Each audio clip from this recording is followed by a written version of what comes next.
the question types. We covered this at the end of session 2.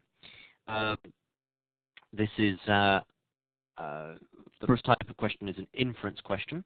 Inference questions represent about 15% of the critical reasoning questions that you'll be facing. So on the typical exam where you're facing 14 critical reasoning questions, you'll come across 2 of these. Inference questions can be identified when you look at the question stem, which is the first step. Always the first thing you do in a critical reasoning question is to look at the question stem.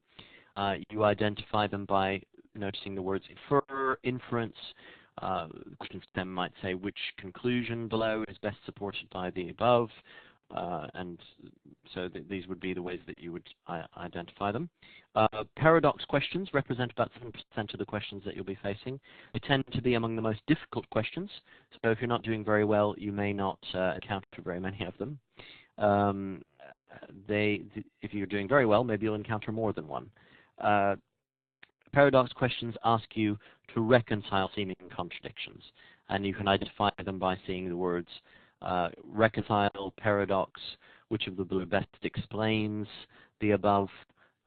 You're basically given 2 trends which seem to contradict each other, and you're asked to reconcile them. Now, the third type of question you'll be facing are method of reasoning questions. Again, these make up about 7% of the overall question set, so you're likely to face only one.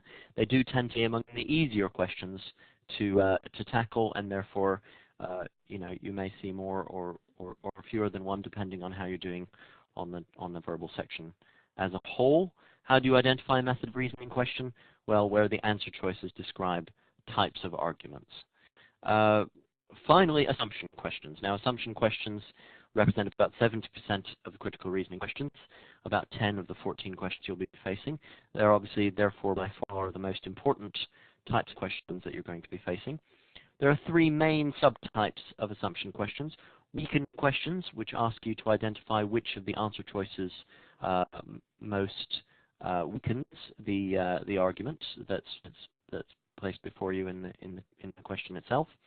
The strengthened question asks you to identify an answer choice that gives additional support to the argument, that makes the argument that you've been presented with stronger. An assumption question simply asks you to say, well, what unwritten assumption must underlie the question that you're looking at. They contrast very strongly with the inference questions. Inference questions ask you to take the argument onwards and to say what follows from these premises.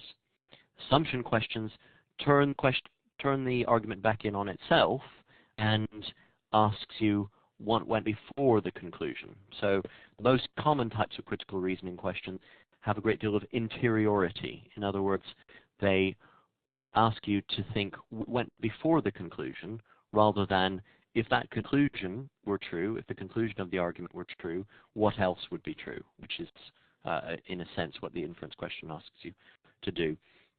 Assumption questions generally contain some tempting wrong answer choices. So, for example, weakened questions typically contain at least one answer which is actually something that strengthens the argument. Strengthened questions typically contain at least one answer choice that weakens the argument. This is because, and I've seen it many, many times in my one-on-one tutoring, under test conditions, when you're under time pressure, if you don't get into the good habit of reading the question stem first and identifying first and foremost what the question is asking you to do, it's very, very typical to get confused and forget whether you're looking for a strengthen or weakener. You would think that on a weakened question, an answer which strengthens the argument would be easy to rule out. But what that answer has going for it is that at least it's relevant to the argument. At least it's not out of the scope of the argument. So these do tend to be among the tempting wrong answer choices, and it's very important to be clear on whether you're dealing with a weaken, strengthen, or assumption going to the question. Okay. Now let's have a look at some